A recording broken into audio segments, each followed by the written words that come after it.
Om Nam. Om Nam. Om Nam. Om Nam. Om Nam. Om Nam. Om Nam.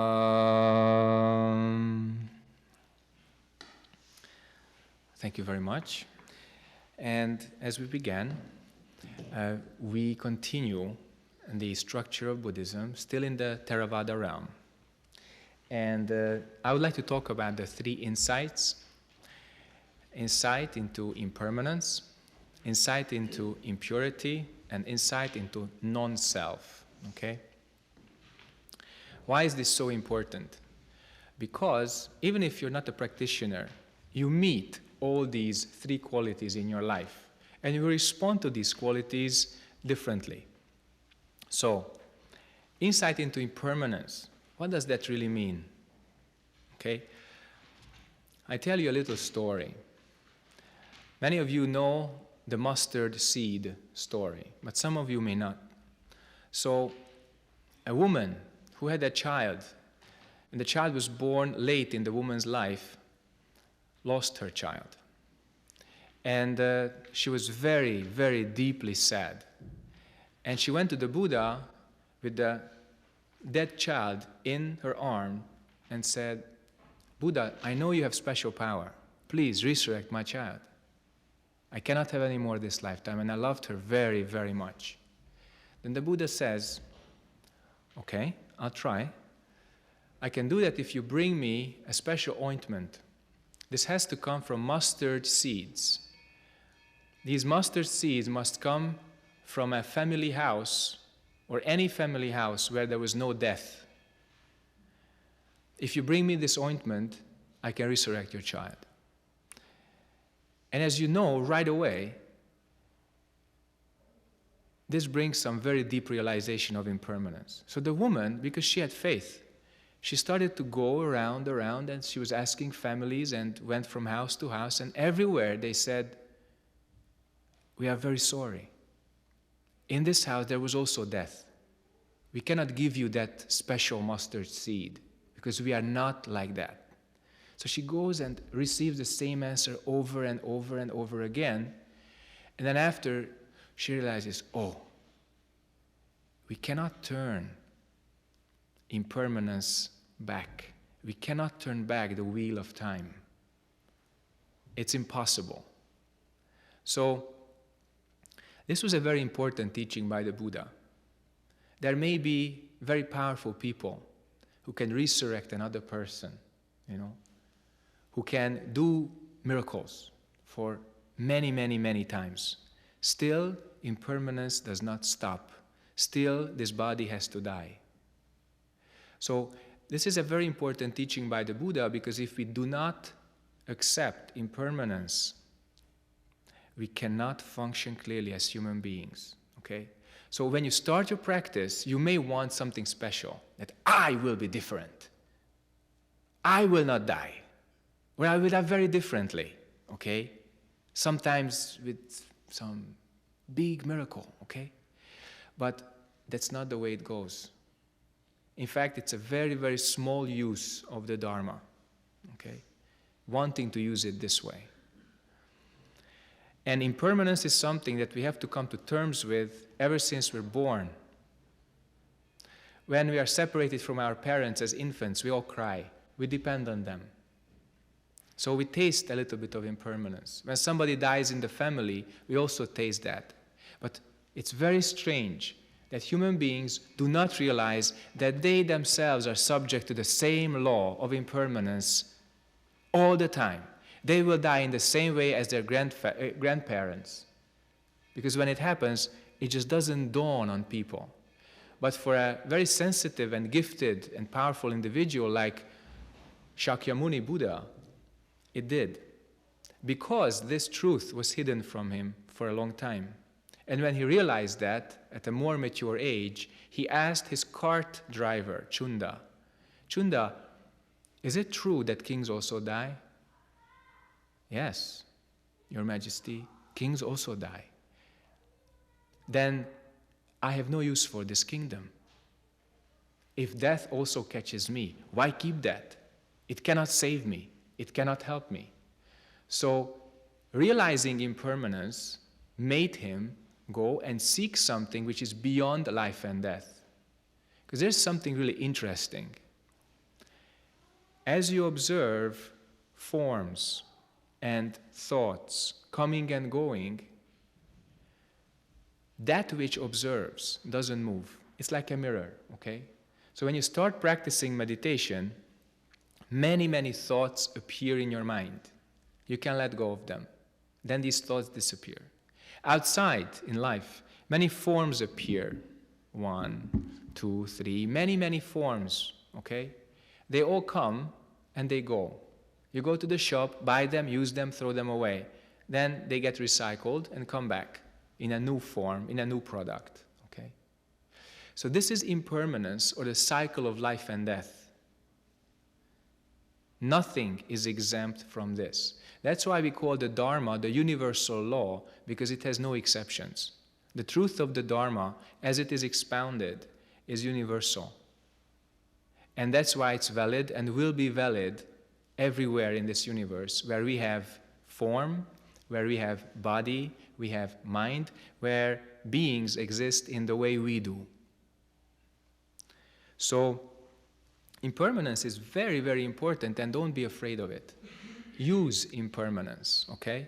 Because if suffering is also impermanent, then you can get enlightenment. Then you can attain liberation. So impermanence, not good, not bad. But if you are attached to your desire, then impermanence is big suffering, okay? This is very, very important. So do not look at impermanence as the big hunter, which will hunt you down. You were born. So the moment you wake up to the fact that everything is impermanent, you know you will die. So this body can go away. But what is it that sees impermanence? What is it that perceives coming and going?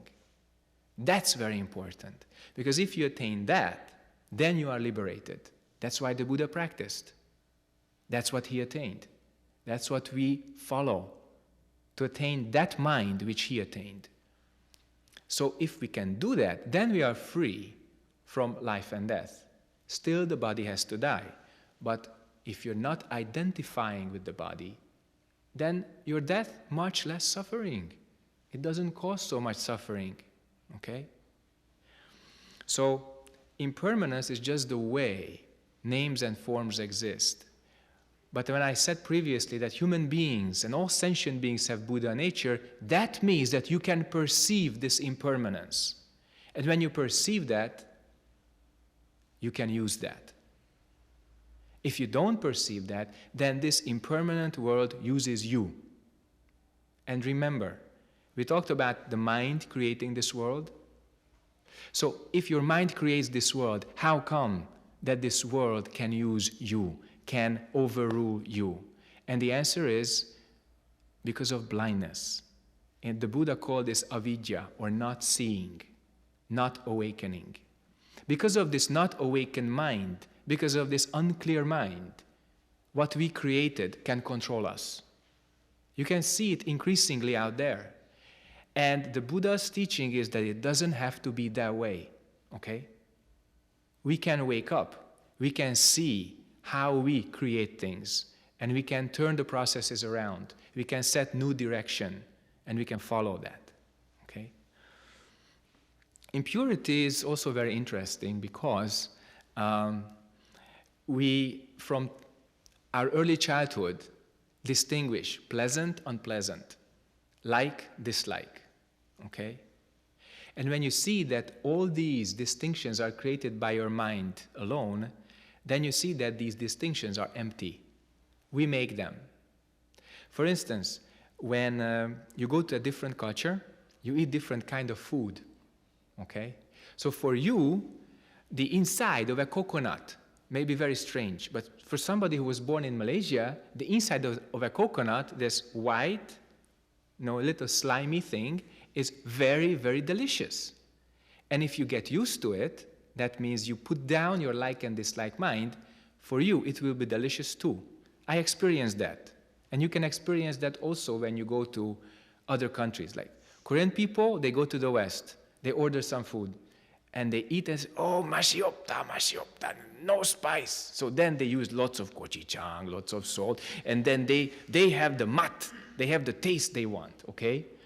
So that means conditioned existence and having certain types of like and dislike mind. And ultimately, it can lead to a notion of impurity, that something is pure, something is impure, something is suitable, something unsuitable, etc.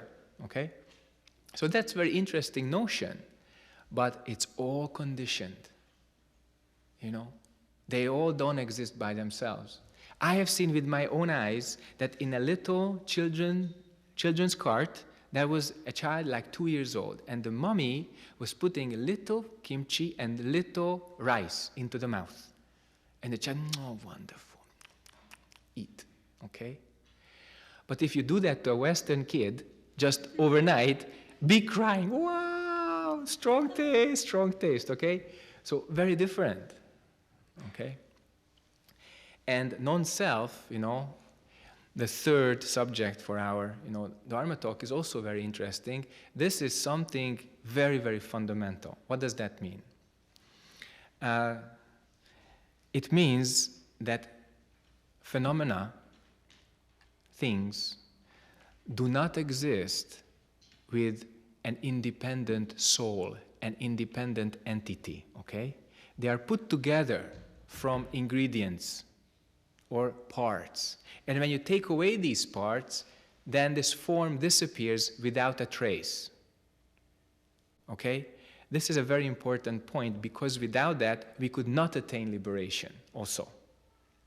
So, if you have a watch like this, you can take it apart, and you see that it has a belt, it has a dial, it has some circuitry inside, and there is no watch soul or watch ego inside which says, don't take me apart, I'm a watch. Okay? So the tree doesn't say, I'm a tree. The watch doesn't say, I'm a watch. When it was put together, it didn't start moving and say, hello, I'm here, I'm your new watch, how can I make you happy today? So it didn't happen like that. Okay? So the whole universe, including you, exists like that. So that's why we say making this I is a mistake, because it is illusion, okay? In the Heart Sutra it says, human beings form, so body, feelings, perceptions, impulses, consciousness, okay? That's our component. There is no I there. And when you see that, as Avalokiteshvara Bodhisattva sees that, perceives that, that is transcending all distress and suffering. That originally no I, no self. So non-self is sometimes frightening for many Westerners or any kind of beginner practitioners, because they say, what will happen to me? If I have no self, I will disappear. Of course, you will disappear, but you will feel much better without your own ego, okay? Much, much better. First, little vulnerable, but after that, you get used to this, direct feeling, directness of the world, directness of other people, because no wall, no roles, no games. Then much, much better. That's not a promise, okay? So after the introduction, I welcome any questions you may have. You talked about impermanence and impurity and all this suffering and all this changing. Yet when you talked about Buddha nature is something we describe as something realized or permanent, or in other words, perfect or something. How come all these sufferings and impermanence came about? If you say Buddha nature is permanent, it's a mistake. If you say it is impermanent, also a mistake. Originally, Buddha nature has no name, no form, therefore no attributes also. And if you look at Zen history, many times when Buddha nature had too many attributes, people talked about it too much, then there had to be a Zen master which cut all that thinking. So Buddha nature has no thinking, no words, no speech, no concepts. So why do we use Buddha nature as a name, as a concept, you may ask? Reason, teaching word. It's a teaching method. So that your intellect first can have a foothold. But when we also teach that Buddha nature is originally empty or does not exist, this foothold is gone. But first, a child needs to learn how to walk, then how to run, then how to jump, then how to ride the bicycle, okay? It all takes time.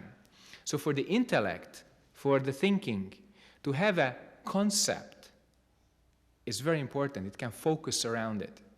But Buddha nature originally doesn't exist. So when they asked Joju Zen master long time ago, does a dog have Buddha nature? He says, moo. She says, no. Okay? He had to say that because everybody was talking about Buddha nature. Buddha nature is like this, Buddha nature is like that, all kinds of speech, all incorrect. Okay? Too much thinking. So Buddha nature originally without thinking. Only this point. Because when you hear the sound, there's no thinking in your mind. That's we call Buddha nature. But it's only a teaching word. Okay? So if you ask a tree, do you have Buddha nature? What will the tree do? Just continue bowing in the wind. That's all. Okay?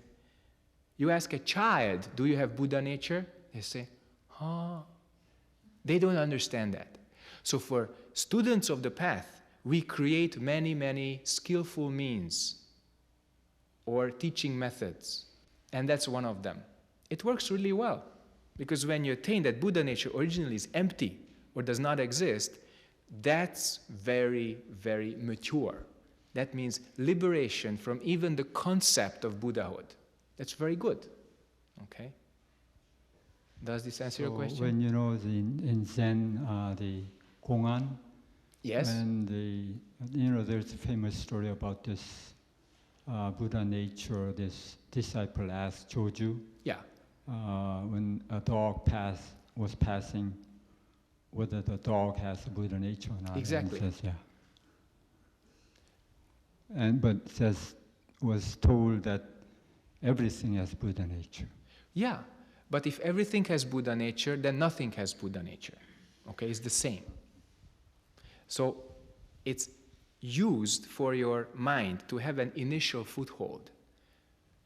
Because if people are faced right away that nothing exists by itself, nothing has a self, then what does the mind do? It gets, as we heard last time, disappointed. Because this mind wants something, wants enlightenment, wants liberation, okay? Wants nirvana. And when it's taken away because everything is illusion, then big disappointment, big depression, sometimes nihilism comes. So slowly, slowly, okay? If the surgeon is very good, then the operation is not too quick, just step by step, okay?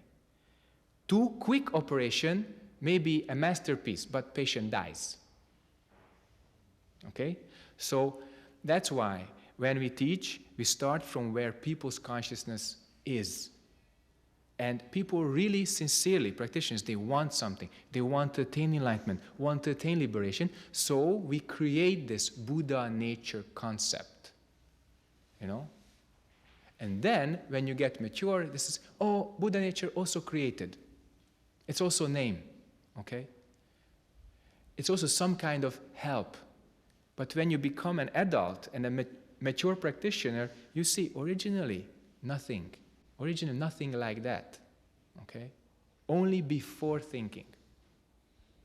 And if you don't think, how come Buddha nature can arise in your mind? Okay? Good. More questions? You said Somebody say, I don't want anything and I don't attach to anything, but still they have I. Then I'd like to know what is the difference between some people, someone who say, I don't want anything, and someone who got freedom and really liberated. Okay, so those who are truly free, for them, getting something or not getting something, okay. Those who are really attached to some kind of idea, they say, I don't want anything. I don't want, the strong I, okay? I don't want anything means really want something. What kind? You decide. If you want something, okay. But if you say, I don't want anything, same kind of mind, except that it's empty, it has no content, just rejection. If you're truly free, then getting a glass of milk, okay. Not getting a glass of milk, also okay. That's original freedom, okay. So many practitioners, they say, I want to be reborn like this. I want to go to this country next life. This kind of mind appears. That's not liberation mind. That's good deal mind, okay? It's very different. So if people want something good for themselves, soon, very soon, turns over, becomes attachment and suffering, like the most wonderful and colorful coat which burns on them. Take them on, take the coat on, fasten the buttons, and the next moment it's on flames, burning on you. So that's why, be careful what you want. Why? Because you get it. And if you get it, it's yours. If you identify with it, then you make mistake. That's why not wanting anything, or as you said, I want nothing, very strong I, okay? Very strong I, okay? So I suggest that when you practice, keep your mind 100% open and clear, not attached to anything. And when you're not attached to anything, then whatever appears in your mind, no problem. Even if you see the most horrible karma, no problem. Because you don't attach to it, you don't identify with it, you don't check it, don't judge it, don't hold it, okay? That's correct practice. Also, if nothing appears in your mind, you don't become afraid. You just sit in there, okay? And you use that clarity. So thank you for your attention, and we continue with the next episode soon. Thank you.